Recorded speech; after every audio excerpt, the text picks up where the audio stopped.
یا امیرالمومنین پیام نور به لب‌های پیک وحی خداست.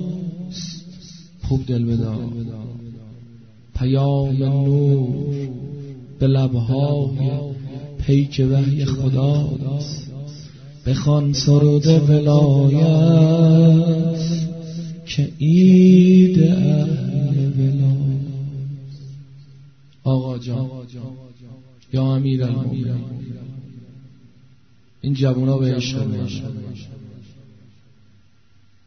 یه نیم نگاه قنبر آقا همه اینا رو کفایت.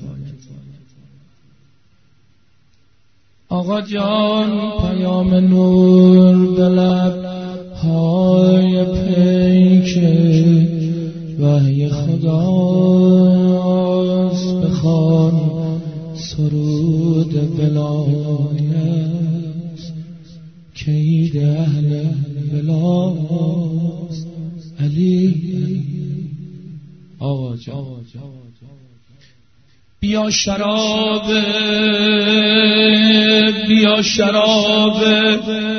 طهور از خم قدیر بزن. آقا جان دلت اینجا باشه. بیا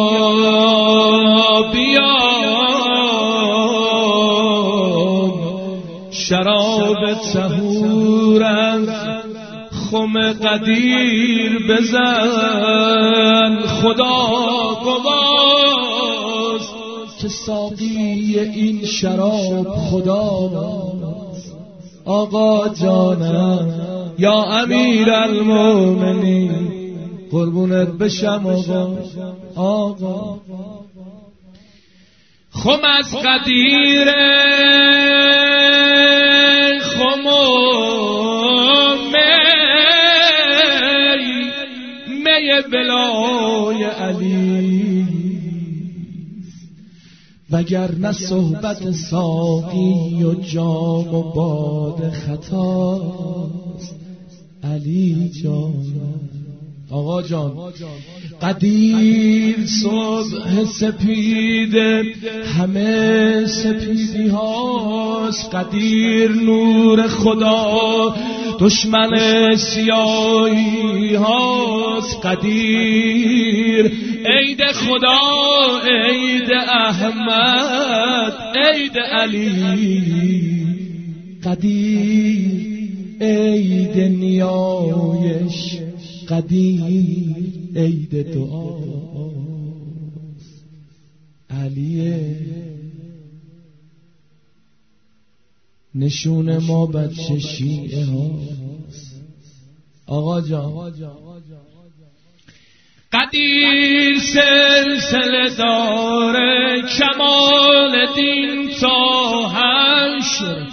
قدیر آینه داره علی ولی الله.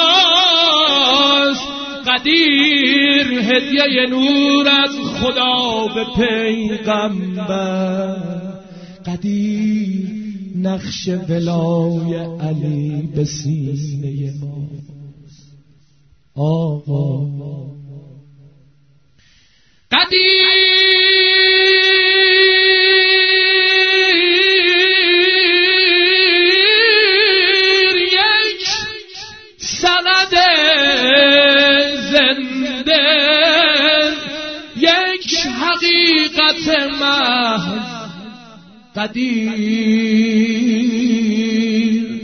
خاطره ای جاودانه و زیباست.